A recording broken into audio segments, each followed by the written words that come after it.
तेज हरियाणा के YouTube channel को करें सब्सक्राइब और हाँ, बेल आइकन दबाना ना भूलें ताकि हर अपडेट मिले आपको सबसे पहले। नमस्कार, तेज हरियाणा से गुरविंदर पन्नू एलनाबाद उपचुनाव पर एक बड़ी अपडेट के साथ शुरुआत कर रहे हैं, जो कि बीजेपी की तरफ से वहां पर उम्मीदवार ऐलान को लेकर एक चर्चा शुरू की गई है। दरअसल कुछ देर पहले ही हरियाणा के जो बीजेपी के प्रदेशाध्यक्ष हैं ओम प्रकाश धनखड़, उनकी तरफ से एक प्रेस वार्ता की गई, संबोधित किया गया, जहां पर उन्होंने पूर्ण जानकारी दी है। आखिर 3 अक्टूबर को चंडीगढ़ में जो हरियाणा निवास पर एक मंथन होगा, मीटिंग होगी और गठबंधन सरकार का यहां पर उम्मीदवार चुनाव लड़ेगा।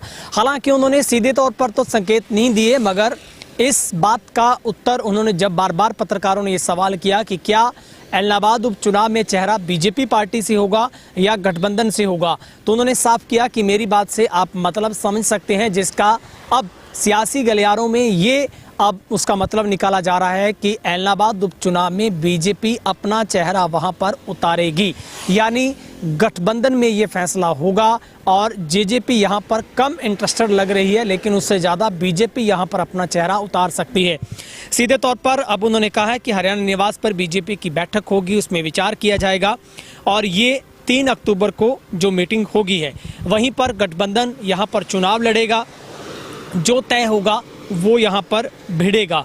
और यहाँ पर ये भी उन्होंने साफ किया है बीजेपी प्रदेशाध्यक्ष की तरफ से कि यहाँ पर बीजेपी के लिए कोई चुनौती नहीं है, बल्कि आईएनएलडी नेता पूर्व विधायक अभय चौटाला के लिए चुनौती रहने वाला है, क्योंकि वो दोबारा से रिपीट कर रहे हैं, उनके लिए चैलेंज होगा। ये प्रदेशाध्यक्ष की तरफ से अभय चौटाला के ऊपर निशाना साधा गया है। उन्होंने स्पष्ट किया है कि ये एक बीजेपी के लिए, गठबंधन सरकार के लिए एलनाबाद की सीट एक अवसर है, यानी यहाँ पर भी अवसर ढूंढने की बीजेपी कोशिश कर रही है। साथ ही उनसे ये सवाल किया गया कि क्या किसान आंदोलन सबसे बड़ा मुद्दा है और इस मुद्दे पर वहाँ की जनता सरकार को, गठबंधन को घेरेगी, तो उन्होंने जवाब दिया कि किसान कोई मुद्दा नहीं है, कुछ एक गुटबाजी के लोग बचे हैं जो किसान आंदोलन को चलाने की कोशिश कर रहे हैं। हम 2 मुद्दों पर वहां पर जाकर वोट मांगेंगे। सबसे पहला, जो किसानों को गुमराह किया गया कि एमएसपी यानी नहीं रहेगी, तो एमएसपी बाजार में आज भी है, आगे भी रहेगी। दूसरा, उन्होंने ये विकल्प दिया कि जो लोग कहते थे कि मंडियां खत्म हो जाएगी, मंडियां खत्म नहीं हुई, मंडियां आज भी है। तो 2 मुद्दे सीधे तौर पर ओम प्रकाश धनखड़ की तरफ से निशाना साधा गया है कि किसान आंदोलन कोई मुद्दा नहीं है, उनका विरोध नहीं होगा, गठबंधन सरकार वहां पर अपना उम्मीदवार का ऐलान करेगी। इससे पहले सीएम खट्टर की तरफ से भी ये बोला गया है कि इसके लिए विचार मंथन होगा, बैठक होगी, उसमें गठबंधन का चेहरा वहां पर उतारा जाएगा। मगर अब कई कयास लगाए जा रहे हैं। दूसरी बात ये भी है, क्या बीजेपी की तरफ से सिरसा से हलोपा के गोविंद कांडा भी उम्मीदवार हो सकते हैं, क्योंकि उन्होंने भी इच्छा अपनी जाहिर की है कि अगर बीजेपी सरकार उनको मौका देती है तो एलनाबाद उपचुनाव में वो जरूर लड़ेंगे, क्योंकि उन्होंने साफ किया है कि वहाँ पर किसान कोई मुद्दा नहीं है। ऐसे में वो बेझिझक तरीके से चुनाव लड़ेंगे और सरकार की योजनाओं का वहाँ पर बखान होगा। दूसरी बात है, आगे चर्चा चल रही है, उसमें आमिर चंद मेहता की चर्चा भी है। इसके साथ ही अमन चोपड़ा का नाम भी इस रेस में आ रहा है।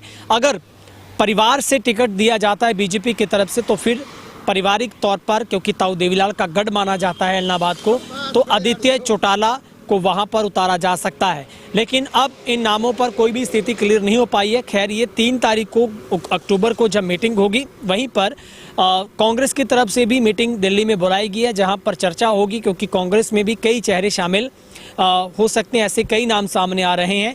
तो दोनों पार्टियों के लिए अब अपना उम्मीदवार तय करना सबसे बड़ी चुनौती होगा। वहीं पर 3 अक्टूबर को ही आईएनएलडी की तरफ से चोपटा और सिरसा में कार्यकारिणी की बैठक होगी और जनता के बीच में अपने कैंडिडेट का नाम है वो डिक्लेयर किया जाएगा। सीधे तौर पर अभय सिंह चौटाला का नाम माना जा रहा है, लेकिन कोई चेंज हो सकता है, यहाँ पर ये वक्त बताएगा।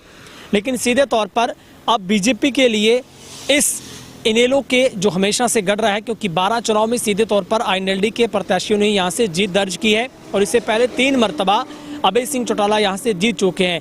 इससे पहले भी उन्होंने 2 उपचुनाव में जीत दर्ज की थी और इस बार हैट्रिक उनके लिए होगी।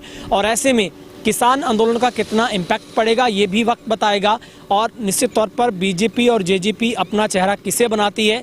और अगर जेजेपी से चेहरा होता है तो उसमें भी 2 नाम शामिल हैं, एक मीनू का है और दूसरी तरफ दिग्विजय सिंह चौटाला का नाम सामने आ रहा है।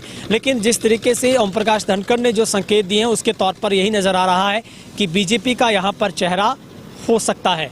इस अपडेट में इतना ही। आप ऐलनाबाद उपचुनाव से जुड़ी हर अपडेट के लिए तेज हरियाणा से जुड़े रहिए। अगर सब्सक्राइब नहीं किया तो सब्सक्राइब जरूर करिएगा। कैमरामैन हेमबिट के साथ गुरविंदर पन्नू, तेज हरियाणा, ऐलनाबाद।